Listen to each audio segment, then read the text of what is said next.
మహిళల డ్రెస్సింగ్, మగవాళ్ళ చూపు. అవును. ఈ రెండింటికి ఏంటి సంబంధం? ఒక ఇన్సిడెంట్ ఏమైనా అవుతుంది సొసైటీలో అంటే ఫస్ట్ క్వశ్చన్ రేజ్ అయ్యేది ఉమెన్ డ్రెస్సింగ్ మీదనే. ఆడవాళ్ళని ఎట్లా తప్పు పట్టచ్చు అనే దాంట్లో ఉంటారు. సో వాళ్ళు ఏం చేస్తున్నారంటే, ఇంకా మన దేశంలో చదువుకోని వాళ్ళు, తర్వాత రిమోట్ ఏరియాల్లో ఉన్న వాళ్ళు, తర్వాత చదువుకున్నా కూడా మానసికంగా సరైన జ్ఞానం లేని వాళ్ళు, వీళ్ళు మన చుట్టూ బోల్డ్ మంది ఉంటారు. అవును. వీళ్ళందరికీ ఏంటంటే, కానీ అయినా కూడా బోల్డ్ గా చాలా మంది మీలాంటి ఉమెన్ దీంట్లోంచి బయటకు వచ్చి ఏదైనా మేము ఫేస్ చేస్తాం అని అన్నారు కదా.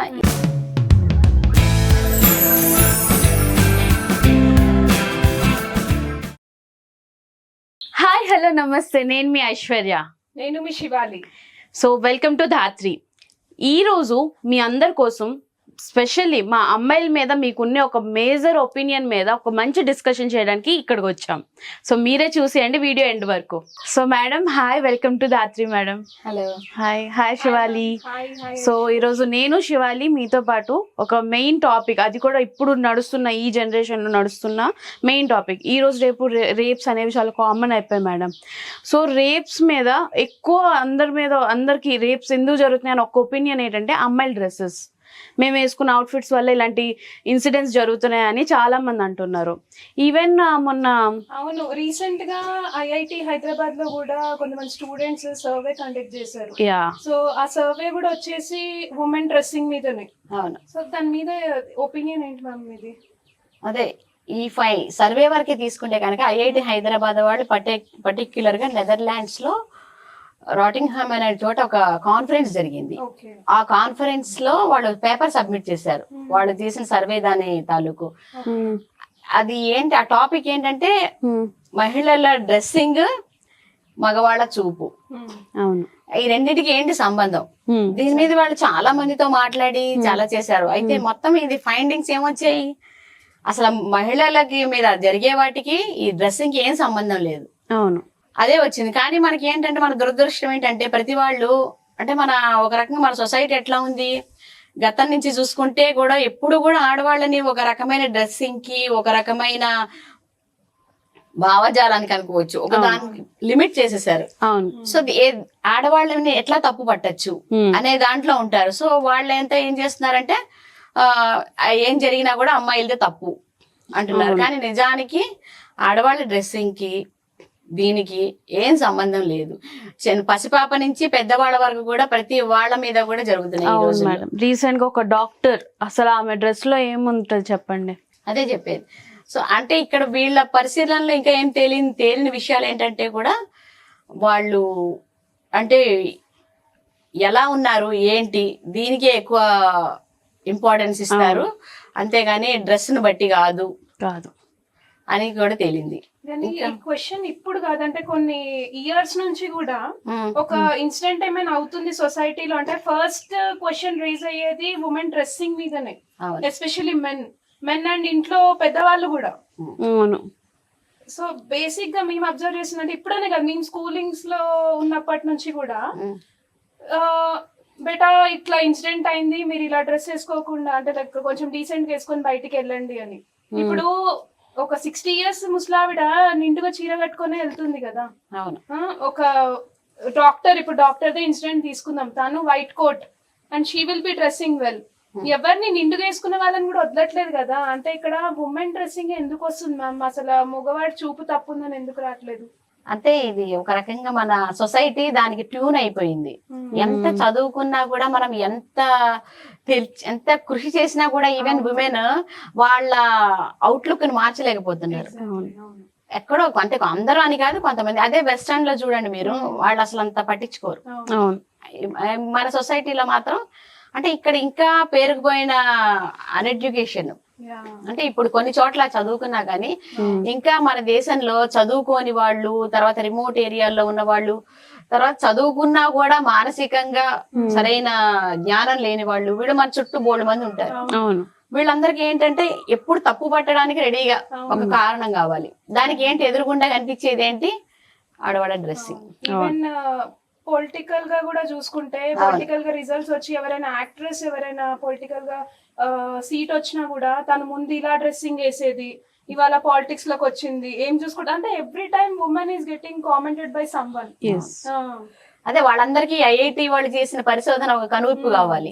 దానికి మరింతగా అందుకే ఏంటంటే ఈ మీడియాలోను తర్వాత అవేర్నెస్ లో ప్రోగ్రామ్స్ లాగా కూడా రావాలి ప్రతి చోట. ఉమెన్ డ్రెస్సింగ్ కి దానికి ఏం సంబంధం లేదు. మీ మగవాళ్ళు వాళ్ళ దృష్టి కోణాన్ని వాళ్ళు దాన్ని బాగు చేసుకోవాలి నిజానికి. ఆ రకంగా చెప్పాలన్నమాట. మీరేమైనా ఫేస్ చేశారా డ్రెస్సింగ్ మీద ఎప్పుడన్నా కామెంట్స్?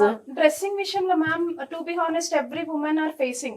అంటే మరి మీరు ఎట్లా దాన్ని డీల్ చేస్తారు? డీల్ అంటే ఫస్ట్ ఆఫ్ ఆల్ ఇప్పుడు నేను చెప్పాను ఒక కేసు అయింది. కేసు అవ్వగానే ఫస్ట్ మన ఫ్యామిలీతోనే తీసుకుందాం. ఫ్యామిలీ సరికి వచ్చేసరికి మదర్ అంటారు బయట ఇన్సిడెంట్స్ అవుతున్నాయి కొంచెం డీసెంట్ గా బయటికి వెళ్ళు అని. డీసెన్సీ అన్నది మన బిహేవియర్ లో ఉండాలి, డ్రెస్సింగ్ లో కాదని చెప్పేసి I'll go out. Okay okay. నేను అలా చెప్పి నేను I'm ready to face the society, ఎందుకంటే నాకు ఆ ధైర్యం ఉంది కాబట్టి నేను ఆ విధంగా నేను ఆన్సర్ ఇస్తున్నాను. Very good. Similarly me also ma'am. So basic గా మన అవుట్ఫిట్ అది జస్ట్ మనం వేసుకున్న ఒక ఆబ్జెక్ట్ మాత్రమే. దాని మీద డిపెండ్ అయ్యి మన క్యారెక్టర్ గానీ మన వే ఆఫ్ రిప్రజెంటేషన్ గానీ అసలు దాని డెఫినేషనే కాదు. అంటే చాలా చోట్ల ఏమవుతుందంటే ఈవెన్ ఉమెన్ గురించి వాళ్ళు ఇట్లా వేసుకున్నారు వాళ్ళని చూడండి అని చెప్పేసి చాలా చెప్పాలంటే ఈ కలియుగంలో నాకు తెలిసి అబ్బాయిలు కన్నా ఉమెన్ కి శత్రువులుగా ఎక్కువగా ఉన్నారు మేడం. నేనైతే నా చుట్టూ అట్మాస్ఫియర్ మాత్రం అట్లానే ఉంది మరి. అదే కానీ అయినా కూడా బోల్డ్ గా చాలా మంది మీలాంటి ఉమెన్ దీంట్లోంచి బయటకు వచ్చి ఏదైనా మేము ఫేస్ చేస్తాం అని అన్నారు కదా. ఈ ధైర్యమే ఉండాలి. ఈ ధైర్యమే ఫ్యూచర్ జనరేషన్స్ అమ్మాయిలకు కూడా ఉండాలి. ముఖ్యంగా ఇప్పటి అమ్మాయిలతో పాటు అందరికీ ఉండాలి. తర్వాత ఉమెన్ ని కొంచెం ఎడ్యుకేట్ చేయాలి. పెద్దవాళ్ళు అంటే ఇది పద్ధతి కాదు అనే వాళ్ళకి కూడా ఎడ్యుకేట్ చేసి డ్రెస్సింగ్ కి బిహేవియర్ కి ఇట్లా ప్రతిదానికి ఇట్లా మధ్య అడ్డుగోడలు కట్టడం అట్లా ఏం కాదు, దానికి దీనికి ఏం సంబంధం లేదు అని చెప్పగలగాలి. దానికి మీ జనరేషన్ కూడా కృషి చేయాలి.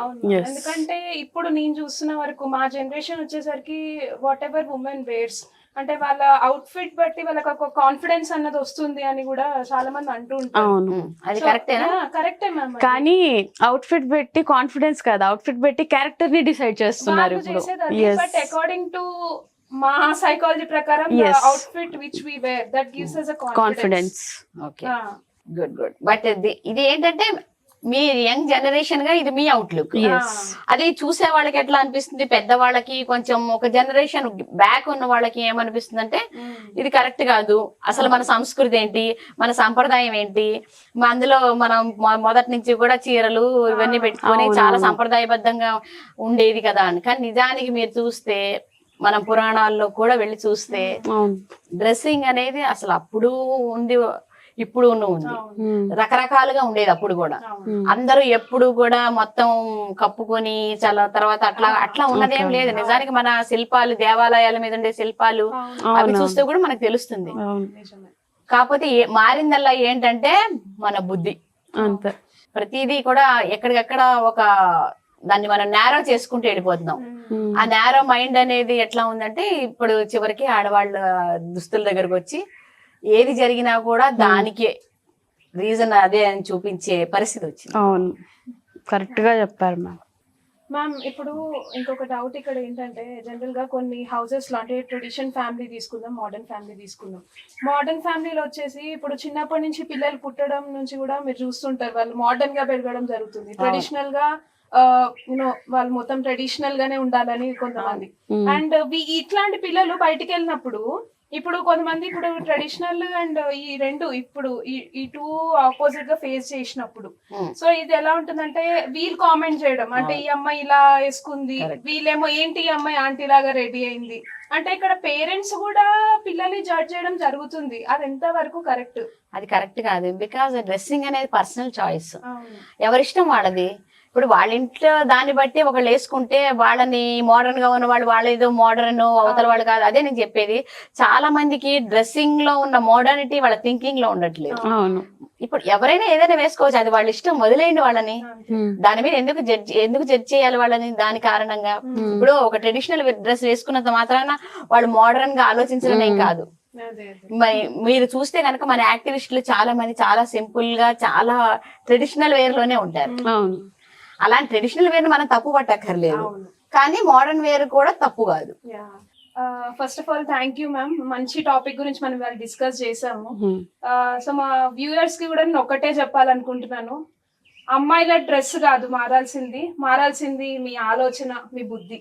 ఎందుకంటే ఇది మారేంత వరకు మీది ఏమంటారు, మీరు జడ్జ్మెంటల్ అవుతూనే ఉంటారు. So first me way of thinking అన్నది మార్చుకోండి. So thank you so much for watching. మరికొన్ని టాపిక్స్ తో మీ ముందుకి మళ్ళీ వస్తాం.